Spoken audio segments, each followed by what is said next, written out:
सच्चिदानन्दरूपाय विश्वोत्पत्त्यादिहेतवे तापत्रयविनाशाय श्रीकृष्णाय वयं नमः। नारायणं नमस्कृत्य नरं चैव नरोत्तमं देवीं सरस्वतीं व्यासं ततो जयमुदीरयेत्। परम आदरणीय श्रोतागण, सादर नमन। आशा करता हूँ आप स्वस्थ एवं प्रसन्न मुद्रा में होंगे। आज आपके समक्ष प्रस्तुत है श्रीमद् भागवत महापुराण षष्ठ स्कंध नवमो अध्याय है, जिसमें विश्वरूप का वध, वृत्रासुर द्वारा देवताओं की हार और भगवान की प्रेरणा से देवताओं का दधीचि ऋषि के पास जाना वर्णित है। श्री शुकदेव जी कहते हैं, परीक्षित, हमने सुना है कि विश्वरूप के 3 सिर थे। वे एक मुंह से सोमरस, दूसरे से सुरा पीते थे और तीसरे से अन्न खाते थे। उनके पिता त्वष्टा आदि 12 आदित्य देवता थे, इसलिए वे यज्ञ के समय प्रत्यक्ष रूप में ऊंचे स्वर से बोलकर बड़े विनय के साथ देवताओं को आहुति देते थे। साथ ही वे छिप छिप कर असुरों को भी आहुति दिया करते थे। उनकी माता असुर कुल की थीं, इसीलिए वे मातृष्ण के वशीभूत होकर यज्ञ करते समय उस प्रकार असुरों को भाग पहुंचाया करते थे। देवराज इंद्र ने देखा कि इस प्रकार वे देवताओं का अपराध और धर्म की ओट में कपट कर रहे हैं। इससे इंद्र डर गए और क्रोध में भरकर उन्होंने बड़ी फुर्ती से उनके 3 सिर काट लिए। विश्वरूप का सोम रस पीने वाला सिर पपीहा, सुरापान करने वाला गौरैया और अन्न खाने वाला तीतर हो गया। इंद्र चाहते तो विश्वरूप के वध से लगी हुई हत्या को दूर कर सकते थे, परंतु उन्होंने ऐसा करना उचित न समझा, वरन हाथ जोड़कर उसे स्वीकार कर लिया तथा 1 वर्ष तक उससे छूटने का कोई उपाय नहीं किया। तदनंतर सब लोगों के सामने अपनी शुद्धि प्रकट करने के लिए उन्होंने अपनी ब्रह्म हत्या को 4 हिस्सों में बांटकर पृथ्वी, जल, वृक्ष और स्त्रियों को दे दिया। परीक्षित, पृथ्वी ने बदले में यह वरदान लेकर कि जहाँ कहीं गड्ढा होगा वह समय पर अपने आप भर जाएगा, इंद्र की ब्रह्म हत्या का चतुर्थांश स्वीकार कर लिया। वही ब्रह्म हत्या पृथ्वी में कहीं कहीं ऊसर के रूप में दिखाई पड़ती है। दूसरा चतुर्थांश वृक्षों ने लिया। उन्हें यह वर मिला कि उनका कोई हिस्सा कट जाने पर फिर जम जाएगा। उनमें अब भी गोंद के रूप में ब्रह्म हत्या दिखाई पड़ती है। स्त्रियों ने यह वर पाकर कि वे सर्वदा पुरुष का सहवास कर सकें, ब्रह्म हत्या का तीसरा चतुर्थांश स्वीकार किया। उनकी ब्रह्म हत्या प्रत्येक महीने में रज के रूप में दिखाई पड़ती है। जल ने यह वर पाकर कि खर्च करते रहने पर भी निर्झर आदि के रूप में तुम्हारी बढ़ती ही होती रहेगी, ब्रह्म हत्या का चौथा चतुर्थांश स्वीकार किया। फेन, बुदबुद आदि के रूप में वही ब्रह्म हत्या दिखाई पड़ती है। अतएव मनुष्य उसे हटाकर जल ग्रहण किया करते हैं। विश्वरूप की मृत्यु के बाद उनके पिता त्वष्टा, हे इंद्र शत्रु, तुम्हारी अभिवृद्धि हो और शीघ्र से शीघ्र तुम अपने शत्रु को मार डालो। इस मंत्र से इंद्र का शत्रु उत्पन्न करने के लिए हवन करने लगे। यज्ञ समाप्त होने पर अन्वाहार्य पचन नामक अग्नि अर्थात दक्षिणाग्नि से एक बड़ा भयावना दैत्य प्रकट हुआ। वह ऐसा जान पड़ता था मानो लोगों का नाश करने के लिए प्रलयकालीन विकराल काल ही प्रकट हुआ हो। परीक्षित, वह प्रतिदिन अपने शरीर के सब ओर बाण के बराबर बढ़ जाया करता था। वह जले हुए पहाड़ के समान काला और बड़े डील डौल का था उसके शरीर में से संध्याकालीन बादलों के समान दीप्ति निकलती रहती थी। उसके सिर के बाल और दाढ़ी मूछ तपे हुए तांबे के समान लाल रंग के तथा नेत्र दोपहर के सूर्य के समान प्रचंड थे। चमकते हुए 3 नोकों वाले त्रिशूल को लेकर जब वह नाचने, चिल्लाने और कूदने लगता था, उस समय पृथ्वी कांप उठती थी और ऐसा जान पड़ता था कि उस त्रिशूल पर उसने अंतरिक्ष को उठा रखा है। वह बार बार जम्हाई लेता था। इससे जब उसका कंदरा के समान गंभीर मुंह खुल जाता तब जान पड़ता कि वह सारे आकाश को पी जाएगा, जीभ से सारे नक्षत्रों को चाट जाएगा और अपनी विशाल एवं विकराल दाढ़ों वाले मुंह से तीनों लोकों को निगल जाएगा। उसके भयावने रूप को देखकर सब लोग डर गए और इधर उधर भागने लगे। परीक्षित, त्वष्टा के तमोगुणी पुत्र ने सारे लोगों को घेर लिया था। इसी से उस पापी और अत्यंत क्रूर पुरुष का नाम वृत्रासुर पड़ा। बड़े बड़े देवता अपने अपने अनुयायियों के सहित एक साथ ही उस पर टूट पड़े तथा अपने अपने दिव्य अस्त्र शस्त्रों से प्रहार करने लगे, परंतु वृत्रासुर उनके सारे अस्त्र शस्त्रों को निगल गया। अब तो देवताओं के आश्चर्य की सीमा न रही। उनका प्रभाव जाता रहा। वे सब के सब दीनहीन और उदास हो गए तथा एकाग्र चित्त से अपने हृदय में विराजमान आदि पुरुष श्री नारायण की शरण में गए।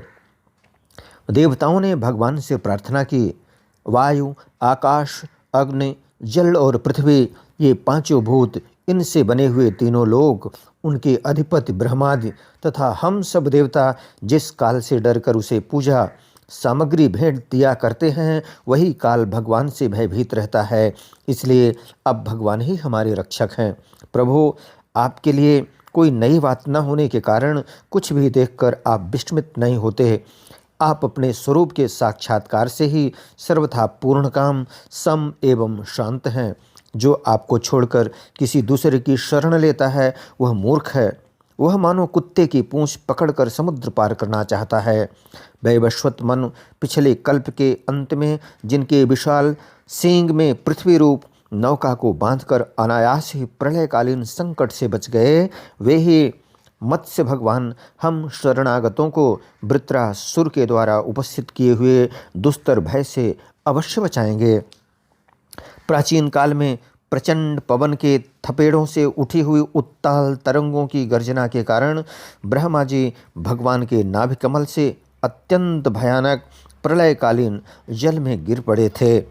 यद्यपि वे असहाय थे, तथापि जिनकी कृपा से वे उस विपत्ति से बच सके, वही भगवान हमें इस संकट से पार करें। उन्हीं प्रभु ने अद्वितीय होने पर भी अपनी माया से हमारी रचना की और उन्हीं के अनुग्रह से हम लोग सृष्टि कार्य का संचालन करते हैं। यद्यपि वे हमारे सामने ही सब प्रकार की चेष्टाएं कर कर आ रहे हैं, तथापि हम स्वतंत्र ईश्वर हैं। अपने इस अभिमान के कारण हम लोग उनके स्वरूप को देख नहीं पाते। वे प्रभु जब देखते हैं कि देवता अपने शत्रुओं से बहुत पीड़ित हो रहे हैं, तब वे वास्तव में निर्विकार रहने पर भी अपनी माया का आश्रय लेकर देवता, ऋषि, पशु पक्षी और मनुष्य आदि योनियों में अवतार लेते हैं तथा युग युग में हमें अपना समझकर हमारी रक्षा करते हैं। वे ही सबके आत्मा और परम आराध्य देव हैं। वे ही प्रकृति और पुरुष रूप से विश्व के कारण हैं। वे विश्व से पृथ्वी भी हैं और विश्व रूप भी हैं। हम सब उन्हीं शरणागत वत्सल भगवान श्रीहरि की शरण ग्रहण करते हैं। उदार शिरोमणि प्रभु अवश्य ही अपने निज जन हम देवताओं का कल्याण करेंगे। श्री सुखदेव जी कहते हैं, महाराज, जब देवताओं ने इस प्रकार भगवान की स्तुति की, तब स्वयं शंख चक्र गदा पद्मधारी भगवान उनके सामने पश्चिम की ओर अंतरदेश में प्रकट हुए। भगवान के नेत्र शरतकालीन कमल के समान खिले हुए थे। उनके साथ 16 पार्षद उनकी सेवा में लगे हुए थे। वे देखने में सब प्रकार से भगवान के समान ही थे, केवल उनके वक्षस्थल पर श्रीवत्स का चिन्ह और गले में कौस्तुभ मणि नहीं थी। परीक्षित, भगवान का दर्शन पाकर सभी देवता आनंद से विह्वल हो गए। उन लोगों ने धरती पर लौटकर साष्टांग दंडवत किया और फिर धीरे धीरे उठकर वे भगवान की स्तुति करने लगे। देवताओं ने कहा, भगवान, यज्ञ में स्वर्ग आदि देने की शक्ति तथा उनके फल की सीमा निश्चित करने वाले काल भी आप ही हैं। यज्ञ में विघ्न डालने वाले दैत्यों को आप चक्र से छिन्न भिन्न कर डालते हैं, इसलिए आपके नामों की कोई सीमा नहीं है। हम आपको बार बार नमस्कार करते हैं। विधातः सत्व, रज, तम, इन 3 गुणों के अनुसार जो उत्तम, मध्यम और निकृष्ट गतियाँ प्राप्त होती हैं, उनके नियामक आप ही हैं। आपके परम पद का वास्तविक स्वरूप इस कार्य रूप जगत का कोई आधुनिक प्राणी नहीं जान सकता। भगवान नारायण वासुदेव, आप आदि पुरुष, जगत के परम कारण और महापुरुष पुरुषोत्तम हैं। आपकी महिमा असीम है। आप परम मंगलमय, परम कल्याण स्वरूप और परम दयालु हैं। आप ही सारे जगत के आधार एवं अद्वितीय हैं। केवल आप ही सारे जगत के स्वामी हैं। आप सर्वेश्वर हैं तथा सौंदर्य और मृदुलता की अधिष्ठात्री देवी लक्ष्मी के परम पति हैं। प्रभु, परमहंस, परिव्राजक, विरक्त महात्मा जब आत्म संयम रूप परम समाधि से भली भांति आपका चिंतन करते हैं, तब उनके शुद्ध हृदय में परमहंसों के धर्म वास्तविक भगवत भजन का उदय होता है। इससे उनके हृदय के अज्ञान रूप किवाड़ खुल जाते हैं और उनके आत्मलोक में आप आत्मानंद के रूप में बिना किसी आवरण के प्रकट हो जाते हैं और वे आपका अनुभव करके निहाल हो जाते हैं। हम आपको बार बार नमस्कार करते हैं। भगवान, आपकी लीला का रहस्य जानना बड़ा ही कठिन है, क्योंकि आप बिना किसी आश्रय और प्राकृत शरीर के हम लोगों के सहयोग की अपेक्षा न करके निर्गुण और निर्विकार होने पर भी स्वयं ही इस सगुण जगत की सृष्टि, रक्षा और संहार करते हैं।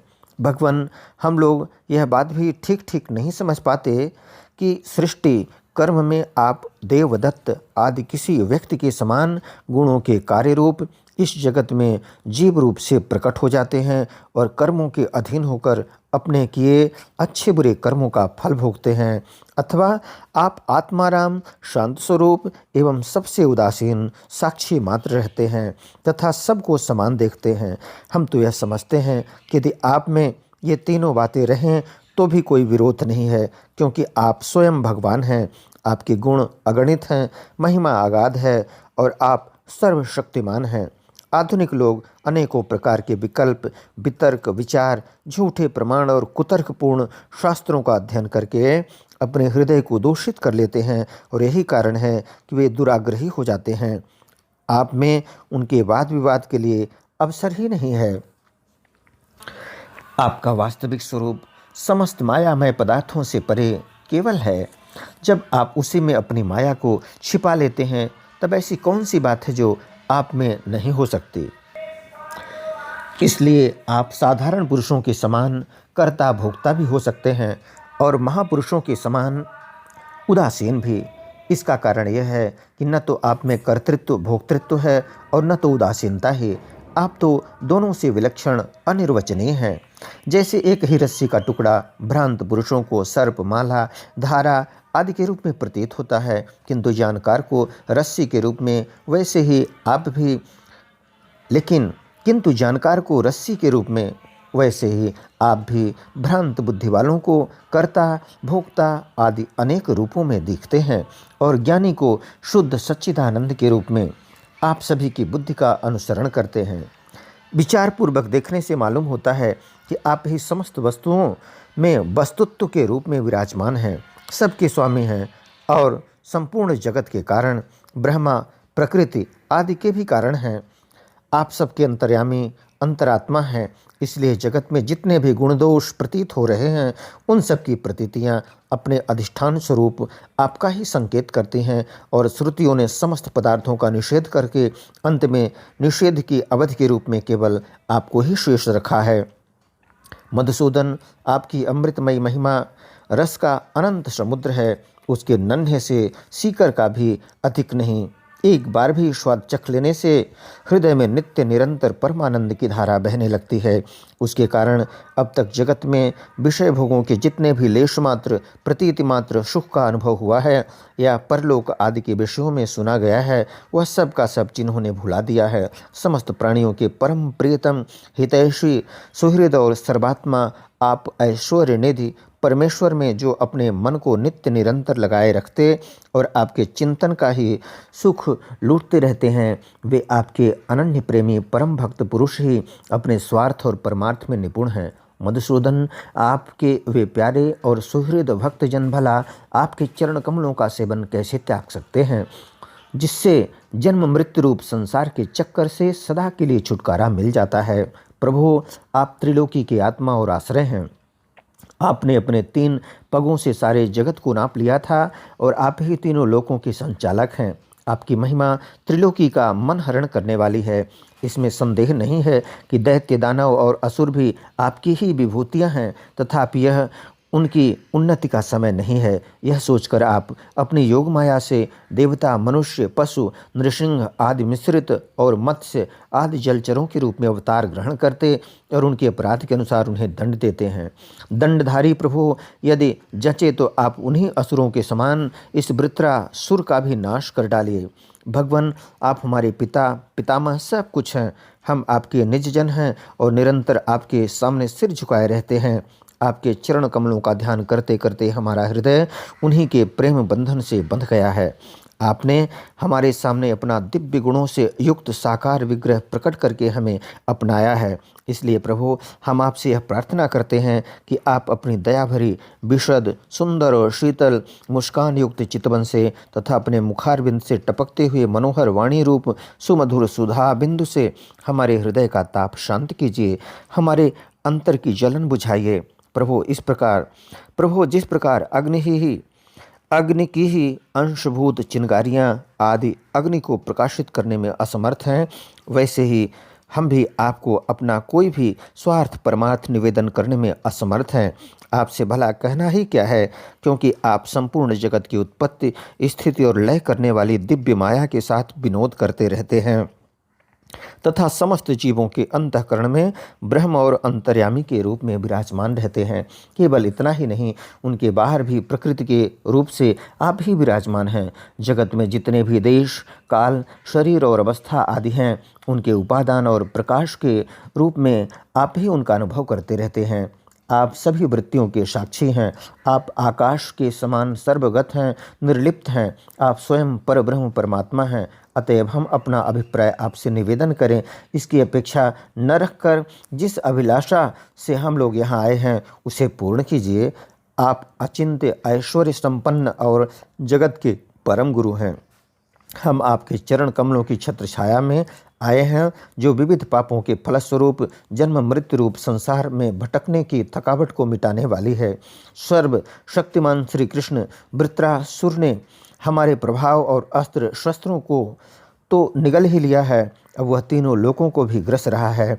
आप उसे मार डालिए। प्रभु, आप शुद्ध स्वरूप हृदय स्थित शुद्ध ज्योतिर्मय आकाश सबके साक्षी, अनादि अनंत और उज्ज्वल कीर्ति संपन्न हैं। संत लोग आपका ही संग्रह करते हैं। संसार के पथिक जब घूमते घूमते आपकी शरण में आ पहुँचते हैं, तब अंत में आप उन्हें परमानंद अभीष्ट फल देते हैं और इस प्रकार उनके जन्म जन्मांतर के कष्ट को हर लेते हैं। प्रभु, हम आपको नमस्कार करते हैं। श्री सुखदेव जी कहते हैं, परीक्षित, जब देवताओं ने बड़े आदर के साथ इस प्रकार भगवान का स्तवन किया, तब वे अपनी स्तुति सुनकर बहुत प्रसन्न हुए तथा उनसे कहने लगे। श्री भगवान ने कहा, श्रेष्ठ देवताओं, तुम लोगों ने स्तुति युक्त ज्ञान से मेरी उपासना की है, इससे मैं तुम लोगों पर प्रसन्न हूँ। इस स्तुति के द्वारा जीवों को अपने वास्तविक स्वरूप की स्मृति और मेरी भक्ति प्राप्त होती है। देव शिरोमणियों, मेरे प्रसन्न हो जाने पर कोई भी वस्तु दुर्लभ नहीं रह जाती। तथापि मेरे अनन्य प्रेमी तत्ववेत्ता भक्त मुझसे मेरे अतिरिक्त और कुछ भी नहीं चाहते। जो पुरुष जगत के विषयों को सत्य समझता है, वह नासमझ अपने वास्तविक कल्याण को नहीं जानता। यही कारण है कि वह विषय चाहता है, परंतु यदि कोई जानकार उसे उसकी इच्छित वस्तु दे देता है तो वह भी वैसा ही नासमझ है। जो पुरुष मुक्ति का स्वरूप जानता है वह अज्ञानी को भी कर्मों में फंसने का उपदेश नहीं देता। जैसे रोगी के चाहते रहने पर भी सद्वैद्य उसे कुपथ्य नहीं देता। देवराजेंद्र, तुम लोगों का कल्याण हो, अब देर मत करो। ऋषि शिरोमणि दधीच के पास जाओ और उनसे उनका शरीर जो उपासना, व्रत तथा तपस्या के कारण अत्यंत दृढ़ हो गया है, मांग लो। दधीच ऋषि को शुद्ध ब्रह्म का ज्ञान है। अश्विनी कुमारों को घोड़े के सिर से उपदेश करने के कारण उनका एक नाम अश्वशिर भी है। उनके उपदेश की हुई आत्मविद्या के प्रभाव से ही दोनों अश्विनी कुमार जीवन मुक्त हो गए। अथर्ववेदी दधीच ऋषि ने ही पहले पहल मेरे स्वरूपभूत अभेद्य नारायण कवच का त्वष्टा को उपदेश किया था। त्वष्टा ने वही विश्वरूप को दिया और विश्वरूप से तुम्हें मिला। दधीच ऋषि धर्म के परम मर्मज्ञ हैं। वे तुम लोगों को अश्विनी कुमार के मांगने पर अपने शरीर के अंग अवश्य दे देंगे। अश्विनी कुमार के मांगने पर तुम लोगों को अश्विनी कुमार के मांगने पर अपने शरीर के अंग अवश्य दे देंगे। इसके बाद विश्वकर्मा के द्वारा उन अंगों से एक श्रेष्ठ आयुध तैयार करा लेना। देवराज, मेरी शक्ति से युक्त होकर तुम उसी शस्त्र के द्वारा वृत्रासुर का सिर काट लोगे। देवताओं, वृत्रासुर के मर जाने पर तुम लोगों को फिर से तेज, अस्त्र शस्त्र और संपत्तियां प्राप्त हो जाएंगी। तुम्हारा कल्याण अवश्यंभावी है, क्योंकि मेरे शरणागतों को कोई सता नहीं सकता। इति श्रीमद्भागवते महापुराणे पारमहंस्यां संहितायां षष्ठ स्कंधे नवमोऽध्यायः। बोलो वृंदावन बिहारी लाल की जय। यदक्षरपदभ्रष्टं मात्राहीनं च यद् भवेत् तत्सर्वं क्षम्यतां देव, प्रसीद परमेश्वर। वीडियो देखने के लिए धन्यवाद एवं आभार। जय हिंद, जय जगत। आपका जीवन मंगलमय हो।